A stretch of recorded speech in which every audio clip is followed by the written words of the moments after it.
name's Keith Parks. I'm a senior market operations analyst at Xcel Energy. I'm going to talk about capacity credit, planning reserve margin, and the ERP, the energy resource plan that we're entering into. We just filed phase 1 of our energy resource plan in Public Service of Colorado, which serves most of the loads in Colorado, but not all.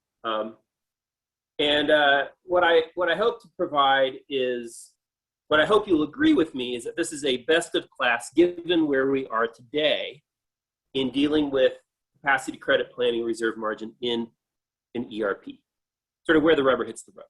You know, I'm going to start my video. Okay. Anyway, let's get going. The energy resource plan in Colorado, everything is going to be focused on the Colorado system, even though Xcel Energy covers territory in 8 states. So I'm sure some of you are out there helping in those states. Our resource plan is doing 2 things. One, it's reducing carbon by 80% by 2030. An aggressive decarbonization strategy, right? So that means in Colorado, for our Colorado system, not to exceed 5.5 million tons of CO2. And the second one is having firm capacity of 8.5 gigawatts. I'm going to provide a little different definition of firm capacity, at least the one that we use in a resource planning construct than what's been discussed before. But we're going to spend our time on that second one, that firm capacity of 8.5 gigawatts.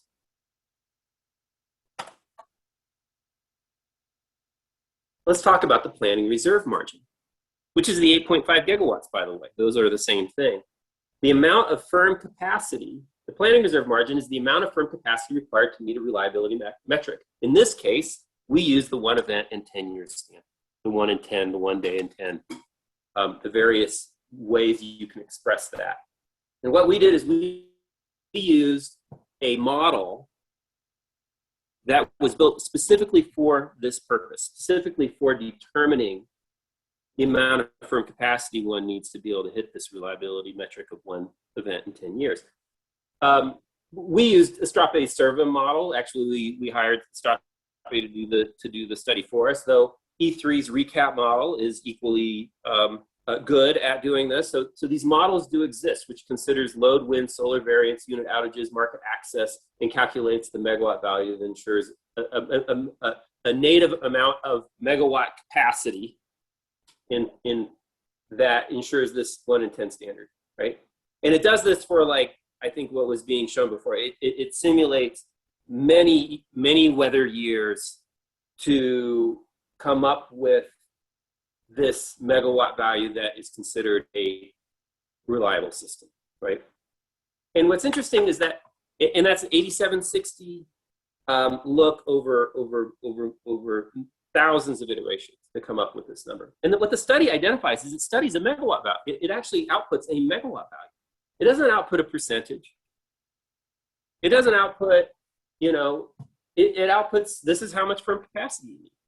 But we often, always, I would say, express this as a percentage of peak customer demand because we have a summer peak bias. Because that is what has historically driven our reliability concern, is that summer peak. You know, we're a summer peaking system. Air conditioning loads drives a lot of our capacity acquisition. And so we just say, oh, well, and we make this association with this megawatt value coming out of a model like Strape, and we associate that with our peak summer demand.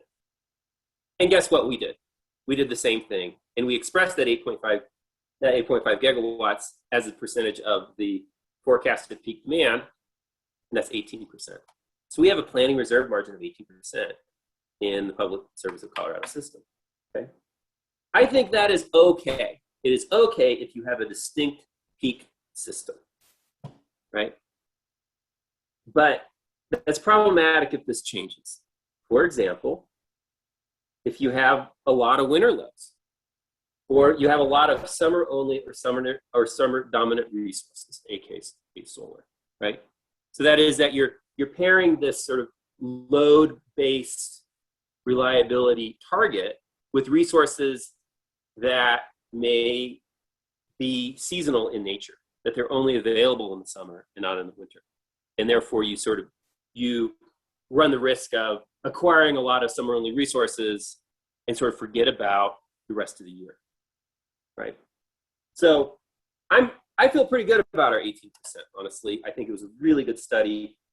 We're clearly willing to bank on it because that's what we've put forward in phase 1 of our resource plan. Let's talk about firm capacity, okay? So firm capacity isn't what we have installed, right? As we've been hearing about here. So we anticipate in 2030 that we're going to have something like, these are just roundabout numbers. I'm not saying that this is going to be the number, but it's going to be around 17 gigawatts of installed capacity from various resource types, right? But that collapses to 8.7. Keep in mind, we're just looking for enough firm capacity. We're looking for firm capacity in excess of a planning reserve margin of 8.5. So 8.7, we're clearly above. That 17 gigawatts collapses to 8.7 gigawatts when applying various capacity credits. That is, how much can each of these resource types contribute to that planning reserve margin? And the amount that it can contribute is up there. If you look in that chart up there, and you look on the right-hand column, those are the capacity credits for that amount of solar, wind, storage plus DR, hydroelectric, and fossil-based generation in a 2030 construct with these levels of penetration. 4.5 of solar, 5.5 of wind, 1.5 of DR plus storage in terms of installed capacity. So that's a lot. It's a lot of renewables, right? A lot of renewables. And you'll see why those numbers are sort of smaller than maybe what was shown previously in the prior presentation. And it has to just do with, I'll give you a little tip. It has to do with just the sheer volume of those resources. So anyway, let's focus on this capacity credit column over here, right? What is capacity credit? Well, capacity credit is the amount of installed capacity that counts as firm capacity, right? So often expressed as a percentage, firm over installed. By definition, fossil-based generation receives 100% capacity credit because its forced outage rates are considered in the planning reserve margin methodology. Its sort of risks are embedded in the PRM. A lot of the reason why the PRM is 18% is because of those forced outages, right? So it's like you could look at this on the flip side and say that those resources really should only be given their installed capacity less their E4s. So that'd be sort of a different view, which a lot of market-based entities do that. They look at its average available capacity after forced outages. Anyway, capacity credit could be defined many different ways. It could be a rule of thumb. You could just say 4 hours of storage equals 100%. That's just a time-based metric. It's a rule of thumb. A lot of places do that. It could be a regulatory designation. You could just be said, thou shalt use this accreditation factor in your resource planning process. So we do. You could use a calculation like the approximate generation method. I won't get into what that is. Or you can use what I think is the gold standard, and we've talked about it a lot already today, and that is the effective load carrying capability, ELCC. And that's a mathematical method for determining a reliability-based capacity credit with emphasis on reliability-based. Okay. So to get to my Zen theme here, reliability, at least at Xcel Energy and in Public Service Colorado, is this sort of interrelationship between the planning reserve margin, which says this is the amount of firm capacity you need, and the capacity credit, which is this percentage of each resource credits towards that firm capacity. And so then you sort of accumulate enough capacity to meet your planning reserve margin. Well, these things hang together in a study, right? When you do a planning reserve margin study, you're using capacity credits, and you're using capacity credits that are coincident with the amount of resource that you plan for in that study in that forward year. So in 2030, whether that's 4.5 of solar or 5.5 of wind or some combination that gets you up to like 9 or 10 gigawatts of renewables plus DR and energy storage. Those things all hang together. If you decided to build a system only with solar, well, then that may actually will affect the study. It'll affect your planning reserve margin. So you're going forward with an expectation, what you think is a generally pretty good idea of what kind of resources are going to be available in the future, to determine what your planning reserve margin is, and that determines a certain capacity credit for those resources. And then you go and you actually select resources to meet that planning reserve margin. Hopefully, you get capacities more or less around what you were planning for in the first place, because of course your capacity credit is related. So that's why I really focus on this sort of yin and yang, that the PRM and capacity credit are interwoven in high energy limited resource systems. And what I mean by energy limited resources, wind, solar, storage, DR, emission limited plants, anything that doesn't have a reasonably reliable fuel source that is dispatchable on command. Reasonably, of course, this is my caveats for the complicating systems of upstream fuel sources, as in, say, gas networks and cascaded hydro schemes. So anyway, that is the end of my PRM/capacity credit sort of introduction. And what I'd like to spend the rest of my time focusing on is specific capacity credits for energy limited resources as used in the PSCO ERP. Okay. What we will be using to determine the firm capacity contribution of various resources. And we'll go through each of these slides. And well, anyway, I have my little Zen quote down here. And this is just sort of an encouraging you to stay with me, hang with me. Some of these things might get kind of complicated, but I'll try to throw you a life ring and pull you back on the boat if you get lost, okay? So with that, I'm gonna just describe briefly how we came up with our ELCC calculation. So we had a certain thermal generation capacity, it's scheduled outages, it's forced outages. We used actual hourly load and renewable generation from 6 annual periods, so 2014 to 2019. We took those and we synthesized what we thought future solar and wind would be based off those patterns, based off those very real patterns. We feel that we have enough renewable generation on the system, that we've been living with it long enough that we have what we think is pretty good data, really good data, actual data, not synthesized. You know, of course, we're synthesizing the future builds, but we have a really good premise, a really good foundation from which to launch. I think we may be somewhat unique in that. And then we have this sort of clever dispatch model, this clever hourly DR and storage dispatch that maximizes the LLP reduction in an ELCC construct. It's really just a lot of gibberish to say we used real data using an ELCC calculation as described by Michael Milligan in his first, in the first presentation, to come up with these ELCC values, which then we use in our capacity credits, okay? And what I'm gonna do is I'm just gonna show, I'm gonna flash up a graph, right? I'm gonna just let you sit with that graph for like 30 seconds. And I want you to try to, on your own, sort of decouple the important aspects, the sort of significant, influential parts of that graph and how that might affect resource acquisition in some future year, right? And then after that 30 seconds of just silence, I will then present you what I think is the significant parts of that graph and how it will affect resource acquisition in the future, right? And hopefully what you'll find is that our thoughts will align, and maybe you will catch some of it, but not all of it, and we'll together sort of learn how to read these ELCC graphs. So, but I'm going to give you a couple tips, right? Right off the bat, I'm going to give you 2 tips. Like affects like.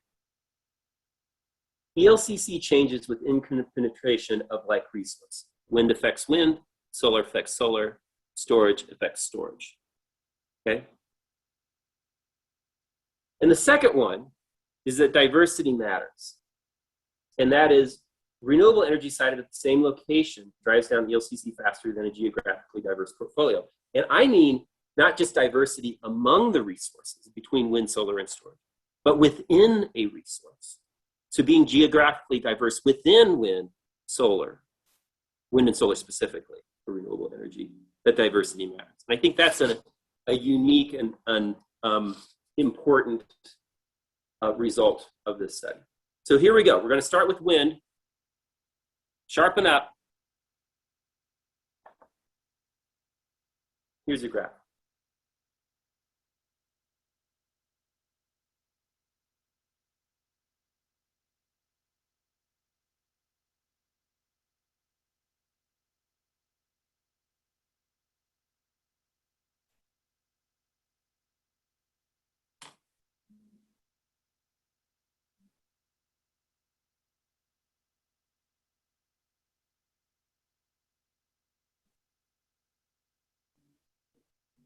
That's your 30 seconds. Feels like a long time, huh?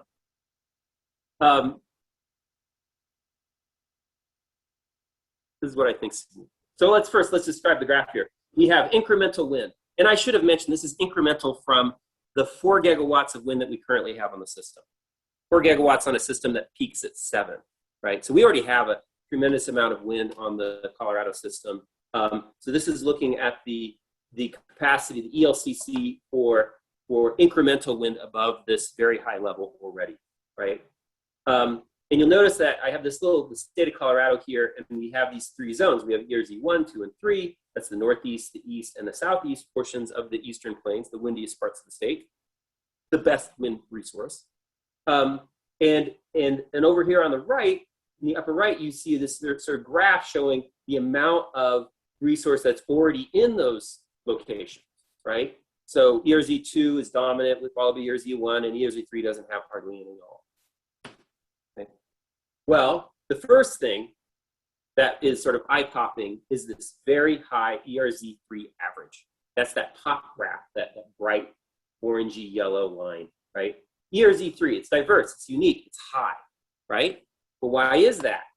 Well, 2 things. One, there's not a lot of resource there in the first place, right? We haven't seen this sort of like effect diminish the ELCC. And I have that here on the x-axis here. With more wind, there's declining ELCC. So the ERZ 1 and ERZ 2 regions have already declined significantly, partly due to the fact that we have a lot of resource there in the first place. So incrementally, not as much capacity credit, not as much ELCC, right?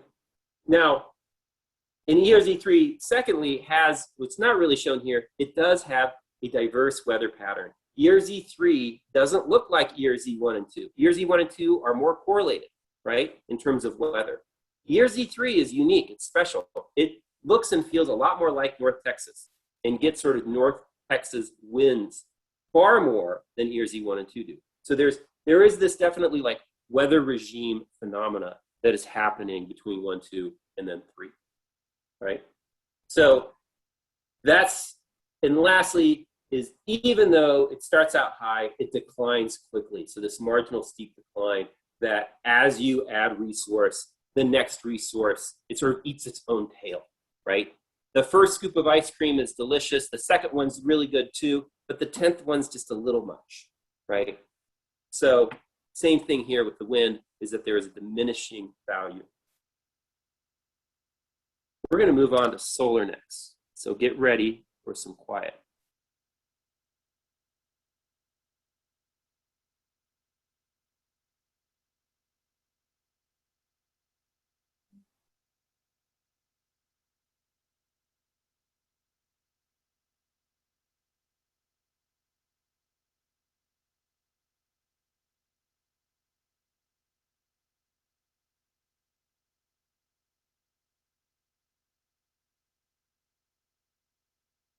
Okay. I'm going to just spend a little time on the graph here. We have incremental solar on the x-axis. We have average ELCC on the y-axis.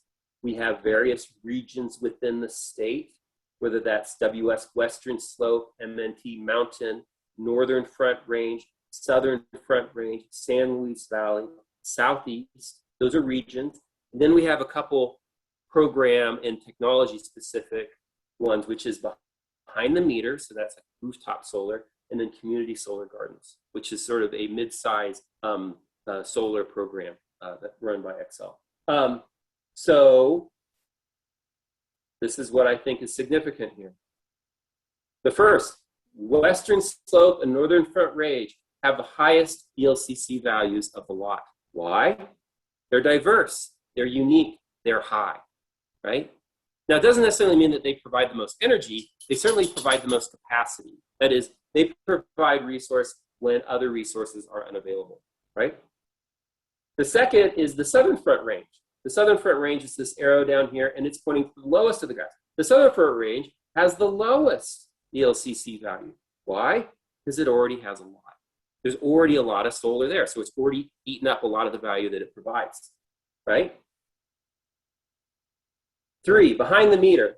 Behind the meter, even though behind the meter isn't specific to geography in terms of program, it ends up being specific to geography because it's focused in the urban areas, particularly the Denver metro area. And so you end up getting a lot of resource that's concentrated in Denver. Plus, there's also a technology disadvantage from a capacity standpoint in that it tends to be fixed pane resource rather than single axis tracking. So, so what I think is really interesting about this graph is that there is such a spread in capacity credits across within the solar portfolio.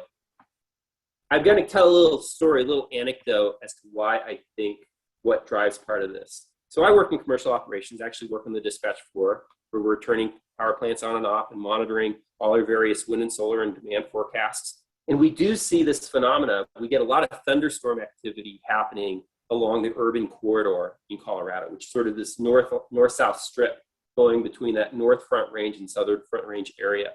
And most of our load we're concentrated in that BTM area, that behind the meter, that Denver metro area, right?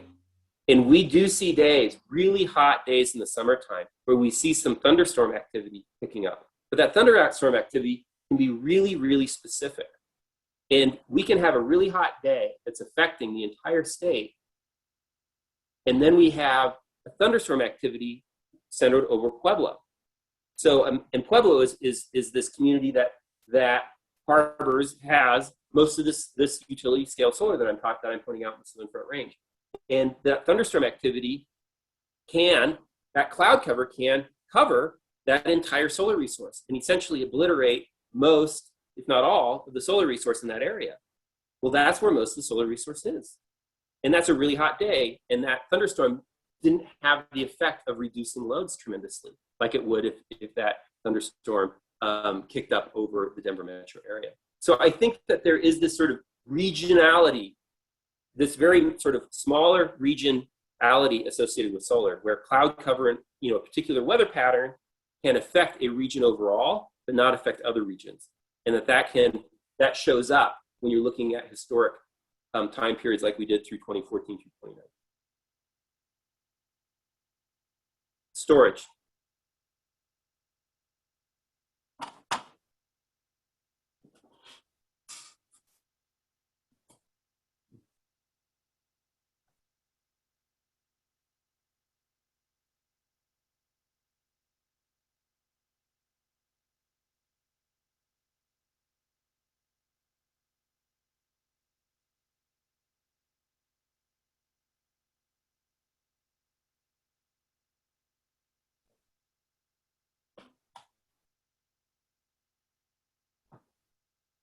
Incremental storage. Okay, so incremental, what you're not seeing on this graph is that this is incremental to 1.1 gigawatts of storage or storage-like resources that we have or will have acquired by the ERP period, by the time we hit 2025, 2026, right? So, and what do I mean by that? We have a large pump storage facility. We have 275 megawatts of 4-hour storage on our way, and we have 450 megawatts of demand response, which looks and feels a whole lot like energy storage facility because they are limited in the number of poles, the number of hours that we can use them, and they're limited in their duration. They're limited to 4 hours each pole, right? So it looks and feels a whole lot like energy storage. So in this case, they are combined. We have 1.1 gigawatts of storage on the system, and incrementally, this is what 2, 4, and 8-hour storage looks like, right? 2 being this bottom, that bluish line, the 4 being that middle line, and 8 being that upper line, right? All in steep decline. All in steep decline. Of course, more hours of storage, going from 2, 4 to 8, higher ELCC, right? You're covering more hours. You're able to provide capacity for longer periods. But on the other hand, more storage, adding more storage, this is looking on the x-axis, you have a declining ELCC. That is, there becomes a point at which you need more than just 2 hours, and then you need more than 4 hours, and then you need more than 8 hours. And then you probably start needing more than like 24 hours, and then 168 hours. And you essentially get to the point, this sort of points to the need for some kind of seasonal storage to be able to move resources from periods of renewable flood, like the spring in Colorado, to periods of renewable drought, which might be a cold winter week, like what Colorado saw the same time that Texas saw their event. I'll leave you with one final slide, which is sort of, if you understand this slide, you will be an ELCC genius. But I'm not even going to really describe it because it's really hard, and I'm out of time. Here you go, Debbie.